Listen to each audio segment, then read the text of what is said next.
We met in college. She was the funny, whip-smart girl in my psych class who had a thing for quoting obscure movies and somehow made sweatpants look like high fashion. I fell hard. And to be honest, I never really stopped falling. We had our ups and downs like any couple, but nothing seismic.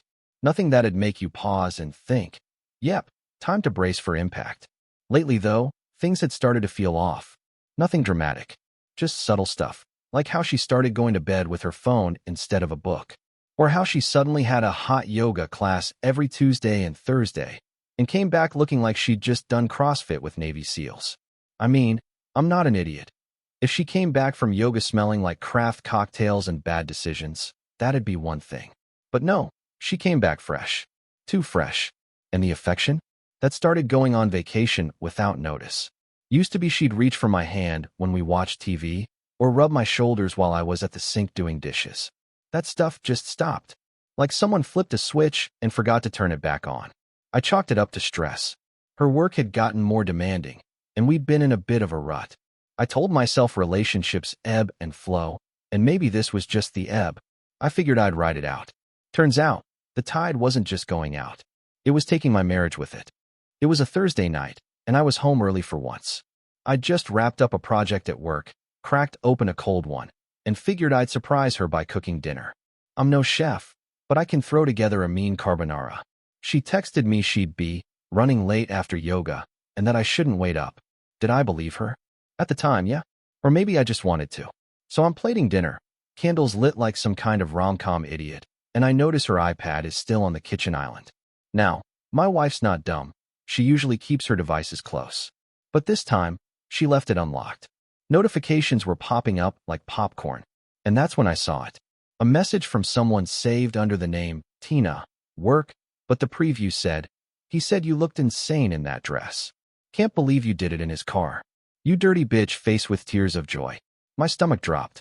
I tapped it open, because screw morals at this point, and what followed was a thread that made my skin crawl.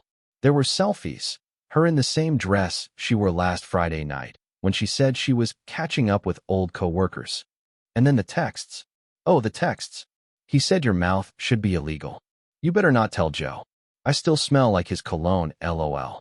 I just sat there, staring at the screen like I was watching a car crash I couldn't look away from. My brain was trying to catch up with my eyes. I'd never felt that kind of quiet fury before. The kind that starts in your gut and radiates out like poison. She came home around 10:30 p.m. Hair slightly damp, makeup too perfect for a workout, and smelling faintly of something that wasn't me. "Hey babe," she said like nothing happened. "Sorry I'm late. Traffic was a mess." "Yeah, sure." I didn't say anything right away. I couldn't. My mouth was dry, and my hands were shaking. She kissed me on the cheek like she always did, completely unaware that I knew. That I'd seen it all. I just stared at her. She looked normal, beautiful, even. And it pissed me off. She walked into the kitchen, saw the cold dinner still on the table, and turned back with this fake little pout. "Ah, you waited for me?" I forced a smile. "Just figured you might be hungry after yoga." "Oh, I grabbed something after." "Sorry, should have told you." "Right. Probably something with a zipper." We sat down on opposite ends of the couch and watched some forgettable Netflix show. I couldn't focus. My mind kept replaying the messages, her pictures, that smug little laughing emoji. She was laughing about it. With her friend. At one point she leaned on me like nothing was wrong. That's when I knew I couldn't let this sit. "You ever talk to anyone from work named?" "I don't know, Jason." I asked casually.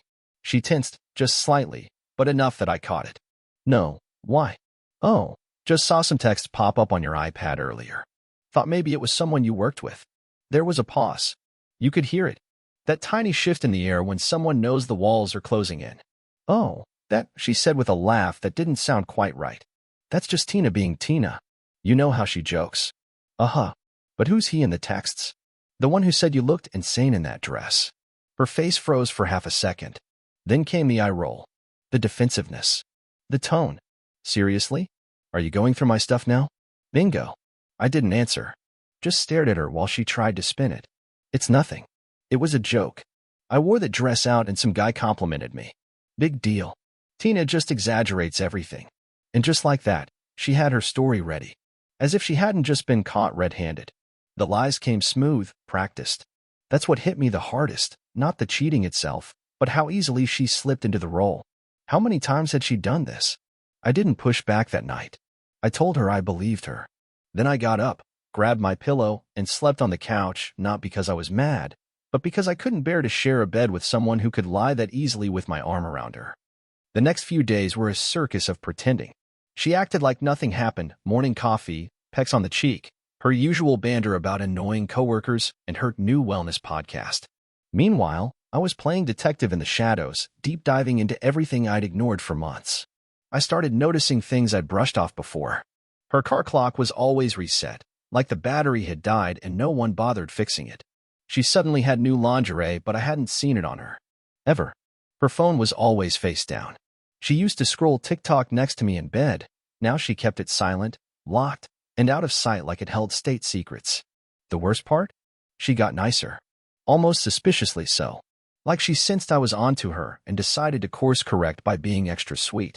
She started complimenting me more, made me pancakes one morning, and trust me, she hasn't cooked since Obama's first term, and even suggested a weekend getaway, just the two of us. That's when I knew for sure. This wasn't a one-time slip.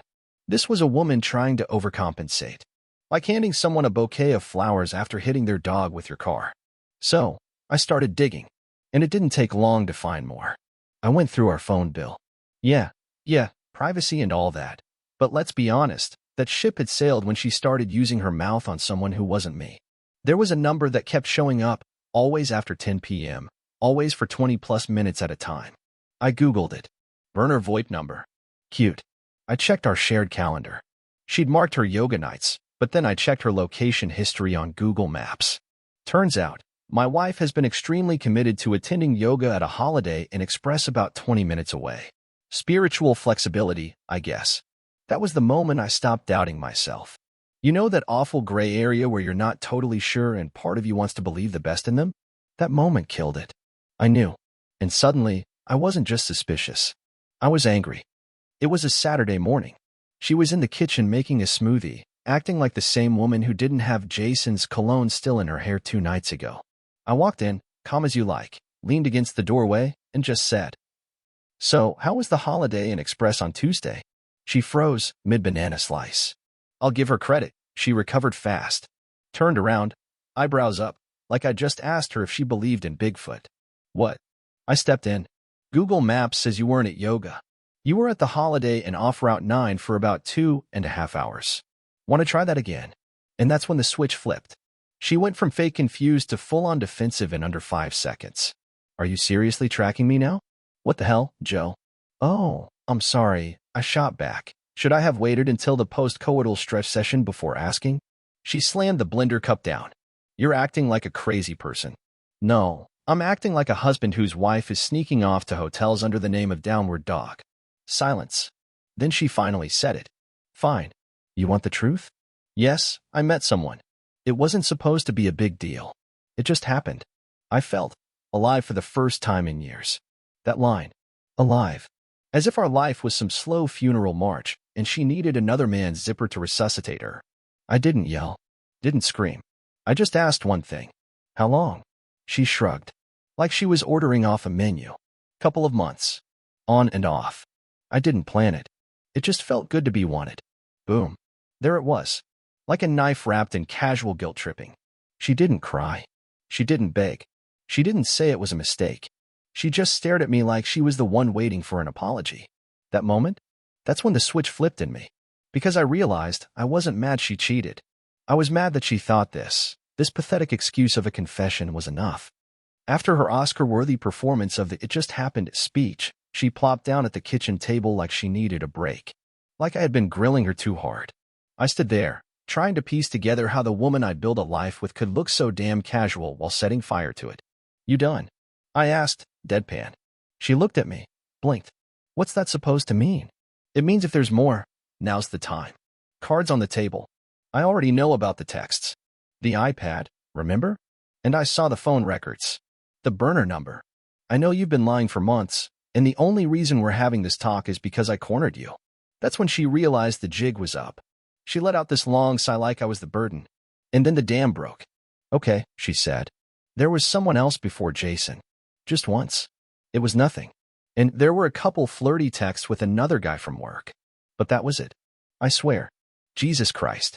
I didn't sleep with them. Oh, well then cancel the parade. I wasn't trying to be a smartass, but sarcasm was all I had left in the tank. You think saying it was just once makes it better? I asked. You've been carrying this on, stringing me along, playing house while sneaking off like a damn teenager. She stood up now. I didn't want to hurt you, Joe. No, you just didn't want to get caught. Her lips started trembling then, which would have had me crumbling a year ago. But now?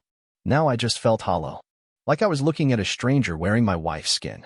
She whispered, I'm sorry. And it was the most meaningless 2 words I'd ever heard. I didn't yell. I didn't cry. I just nodded, walked past her, and headed straight to the guest room. I shut the door behind me, sat on the edge of the bed, and finally exhaled. Not because I was okay, but because the lies were over. Sleeping in the guest room was surreal. It was the kind of place you stash old luggage and bad gifts from relatives, never a place I imagined I'd retreat to after a decade of marriage. But that night, I laid there fully dressed, staring at the ceiling fan like it owed me answers. You ever feel heartbreak physically? Like your chest weighs more than the rest of your body combined? That's what it was. A dull, crushing pressure. I didn't cry. I didn't punch anything. I just existed. And for the first time in a long time, I felt like a ghost in my own house. The next morning, she acted like we'd had a bad fight and just needed to talk it out. She knocked gently, slid a cup of coffee in like I was a cat hiding under the bed. We should talk, she said softly. I took a sip. The coffee was perfect. She always made it right. French press, touch of cinnamon, splash of cream, like she still knew me. And I hated that. I hated how familiar it felt. Like she thought this could be fixed with breakfast and a blank slate. We sat at the table like 2 diplomats negotiating peace. She said the usual stuff. She didn't mean for it to go so far. She felt disconnected. She didn't know how to talk to me. She cried a little. Wiped her eyes with the sleeve of her sweatshirt like we were in a damn Hallmark movie. Then she said something that pissed me off in a whole new way. You've been distant too. The classic reverse Uno. Are you seriously trying to say this is my fault? I'm just saying. We were both unhappy. And only one of us went and got railed at a Holiday Inn. Her face dropped. I didn't raise my voice. Didn't throw my mug across the room like I'd imagined 100 times the night before. I just said it. Plain and cold. Because sometimes the truth hurts more when it's delivered without drama. She started to cry again, and I let her. Not because I felt bad, but because I wanted to watch it finally land on her. The weight of what she'd done. What she'd broken. And for the first time in a long while, I wasn't trying to fix it. After that second talk, if you can even call it a talk, I stopped trying to figure her out. I didn't want explanations or timelines or some desperate attempt at therapy speak about needs not being met. I just wanted to get my brain and heart back in the same zip code. So I started journaling. Nothing fancy, just a beat-up Moleskine notebook and a pen. First entry? 2 words. She lied. Writing it down made it real. More real than watching her tear up. More real than rereading her messages to her side guy, or the pathetic, it didn't mean anything monologue. When you put the truth on paper, it stops being a nightmare and starts being your new baseline. She, meanwhile, swung between being overly attentive and completely withdrawn. One minute she was making plans for date nights and suggesting we reconnect. The next, she was shutting herself in the bedroom, claiming she needed space to sort through her own guilt. Look, I get guilt. I've lived in that zip code. I've questioned if I was too boring, too focused on work, not affectionate enough. You name it. I blamed myself for it for about 36 hours. Then I remembered. I didn't download a burner app. I didn't lie about where I was. I didn't crawl into someone else's hotel sheets and moan about how unseen I felt. Nah, that was her show. Her script. I was just the fool cast as the clueless husband. So I stopped trying to fix it. Stopped pretending we were working on things. I still lived in the house, sure. But mentally, I'd already moved out. Every day I walked the dogs alone, made dinner for one, and started imagining what life might look like without the ring on my finger. I'd lost trust, but I was finally finding myself. About a week after the big reveal, she walked in one evening with that weird nervous energy again, like a kid who broke something expensive and is just hoping no one notices. I need to tell you something, she said, standing in the doorway with her arms crossed like she was trying to hug herself. I looked up from the couch. Another guy? She flinched. No, it's about Jason. Oh boy. She sat down, not too close, and looked me dead in the eyes. I wasn't completely honest. It wasn't just a few times. It went on for a couple months. And it wasn't just in hotel rooms. Sometimes it was after work, in his car, or at his place when he said his roommate was gone. I didn't say a word, just stared. She kept going, like she was unloading bricks off her chest. There were feelings. It wasn't just sex. I thought maybe I was falling for him. But then he ghosted me. Just stopped replying one day. That's when I came crawling back to us. There it was. The part she'd left out before. She didn't just cheat, she emotionally checked out. She fell for another man and only came back when he dumped her. And she had the gall to act like she was choosing to fix our marriage, like I was some backup generator she could count on when the main line failed. And man, that hit me harder than the sex. Because sex, I could maybe chalk up to impulse, stupidity, even selfish desire. But feelings? You don't fall for someone else unless you've already fallen out of something with me. And the kicker? She still thought she deserved credit for coming clean. She looked at me like she was waiting for me to say something, maybe thank her for her honesty. Like this was the end of the mess.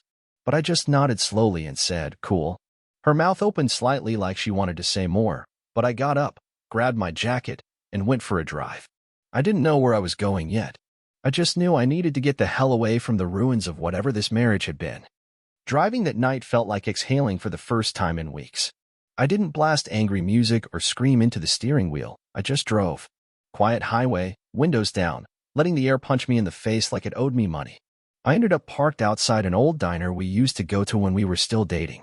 Back when we'd sit in a booth for hours, splitting pie and talking about everything and nothing. I stared through the windshield, half expecting to see our younger selves laughing through the glass. Instead, I saw a guy alone, trying to unlearn 10 years of shared routines. Back home, she texted me, I'm sorry. I know that doesn't mean much right now, but I love you. I always have. And I just stared at it. Because love? That word had been used like duct tape in this whole mess. Love doesn't lie to your face and crawl into someone else's sheets. Love doesn't make you feel like a stranger in your own damn house. I didn't reply. I couldn't. Not because I didn't feel anything, but because everything I felt would have come out like a scream I'd never reel back in. The next few days were Cold War territory. We moved around each other like diplomats, polite, careful, emotionally armed. She kept trying to initiate small talk. I kept giving her one-word answers. And every time she touched me, I recoiled like I'd been shocked. She noticed. She said, I know it'll take time. And I said, that's if there's time to give. Because here's the truth no one likes to say. Sometimes love dies quietly, not with a bang, but with the realization that you don't want to wake up next to this person anymore. That your soul winces every time they say your name like it still means something. I started sleeping with the bedroom door closed. She stopped knocking. We were still married. But we weren't us anymore. One afternoon, I found myself standing in our walk-in closet, staring at my own clothes like they belonged to someone else. My button-downs, my weekend hoodies, all still hung up nice and neat, as if the guy who wore them hadn't had his heart rearranged like furniture in a robbery. That's when it clicked. I didn't want to be here anymore. Not in the dramatic, slam the door and vanish kind of way. Just done. Quietly. Firmly. Like realizing a bad movie isn't going to get better in the last 20 minutes. So I sat her down, same kitchen table where she made her big confessions, and told her I was leaving. She blinked, like she misheard. You're what? I'm moving out. I'm done. But I thought we were trying to work on it. No, I said, you were trying to work on not being alone. I'm trying to stop pretending. She didn't cry this time. I think she thought she still had time, that I was just being dramatic. But when I said I'd already found a short-term rental and would be out by the weekend, her mouth finally caught up to her brain. Wait, so that's it? 10 years, and you're just gone. I looked at her. Really looked at her. You checked out first. I'm just catching up. She tried that we can fix this speech. Said we could do therapy. Said we owed it to our history. But the history wasn't the problem. It was the present. It was the look in her eyes when she lied, the way she used love like a safety net instead of a commitment. And I realized I didn't want to fix this. I wanted to fix me. Packing was strange. You think it'll be sad, but for me, it was liberating. Every shirt I folded, every drawer I emptied, felt like a brick off my chest. The hard part wasn't leaving. It was staying as long as I did once I knew the truth. She hovered while I packed. Kept trying to make small talk. Asked if I wanted to take the French press. Like that would be the deal breaker. I told her to keep it. She followed me to the door when I was done, arms crossed, lips tight. I could tell she wanted to say something big, something memorable. Instead, she said, "I hope you find what you're looking for." And I said, "I already found what I'm not looking for." That one landed. I got in my car, closed the door, and didn't look back. Not because I was trying to be cold, but because I'm in it. That chapter was closed. Burned. Buried. Driving away didn't feel like escape. It felt like arrival. I checked into my little rental, a glorified studio with cheap blinds and an old couch. But to me, it felt like a palace. No secrets. No guessing games. No one texting another man in the other room while telling me she loved me. Just silence. And for the first time in months, it was peaceful. I won't lie. Those first few nights alone hit hard. Not because I missed her, but because routine is a cruel bastard. You don't realize how tightly your life is wound around someone until the house gets quiet and there's no one asking what's for dinner, no familiar footsteps padding down the hall, no shared glances during a movie. But slowly, the silence became something I owned. I started cooking meals I actually wanted to eat. I left dishes in the sink if I felt like it. I watched dumb shows without judgment and took long walks with no end goal. I got back into running, started sleeping better. Lost 10 pounds of stress I didn't even know I was carrying. I called my brother. Reconnected with an old friend I hadn't seen in years. Laughed for the first time without it feeling like I was faking it. And therapy? Yeah, I jumped on that train. Turns out talking to someone who doesn't sugarcoat your trauma is wildly underrated. My therapist said something that stuck. You didn't lose a marriage. You lost the illusion of one. And damn, that hit like gospel. Because that's exactly what it was. I'd been fighting to save a version of us that didn't even exist anymore. About a month after I moved out, she reached out. Texted me a picture of our old dog lying on the couch, said he missed me. Cute move. I ignored it at first. Then she called a couple nights later. Said she wasn't trying to win me back, which obviously meant she was. She just wanted to talk. Out of curiosity, or maybe closure, I agreed to meet for coffee. Neutral ground. No alcohol. No house full of memories. She showed up looking the same, but different. Nervous, softer. Like someone who finally read the instruction manual after breaking the product. We talked. Not about us. About our dogs, mutual friends, the weather.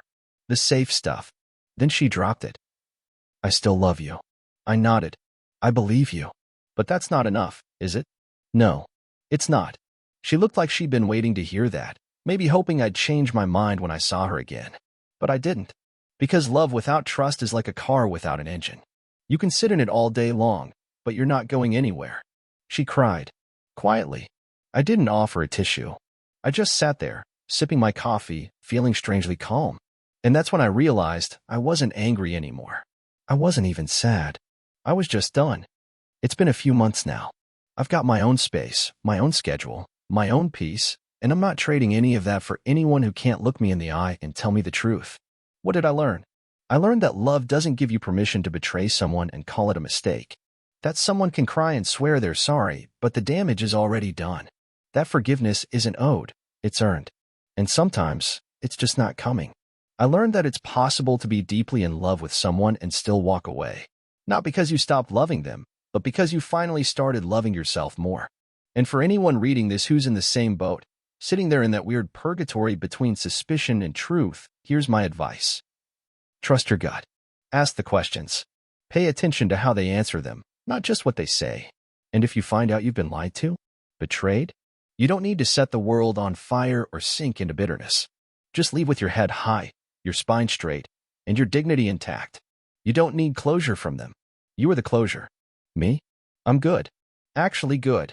I've still got trust issues, sure. But I also have clarity, freedom, and a hell of a lot more self-respect than I had before this all went down. So thanks for reading. And if you're going through it, breathe deep, stand tall, and remember, you're not broken. You're just finally awake.